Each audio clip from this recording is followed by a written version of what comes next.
Another situation we deal with fairly frequently is missed cancer diagnosis, whether it's breast cancer, prostate cancer, skin cancer. Oftentimes, you'll go to the doctor with a concern and it gets brushed off and it doesn't seem like a big deal. And unfortunately, if cancer isn't caught timely, it spreads and it becomes metastatic, and it can be devastating. The treatment would go from a simple surgical resection to surgical resection, extensive chemotherapy, extensive radiation therapy, and oftentimes becomes terminal.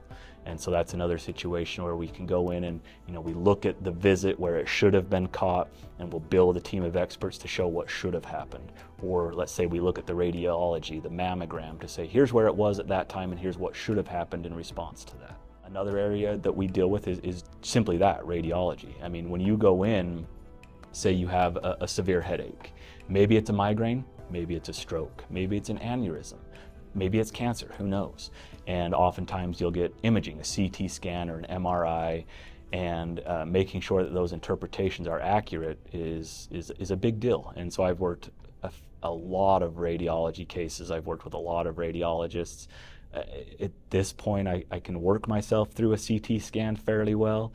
Obviously, they're going to be able to read the shadows and things a lot better than I can, but that's something that's actually been a lot more fun, is getting in and interpreting CT scans and navigating CT scans. Obviously, I'm not an expert in interpreting them, but there are some things that have stood out as fairly obvious. I mean, some diaphragmatic hernias, some twisting of the bowels, ischemic bowels are fairly significant, where patients go in with sudden onset, severe abdominal pain with no explanation, and maybe their labs are slightly off. We've had that missed, and what's actually going on is there's oftentimes a clot or a twist in the bowels, and the bowels aren't getting blood.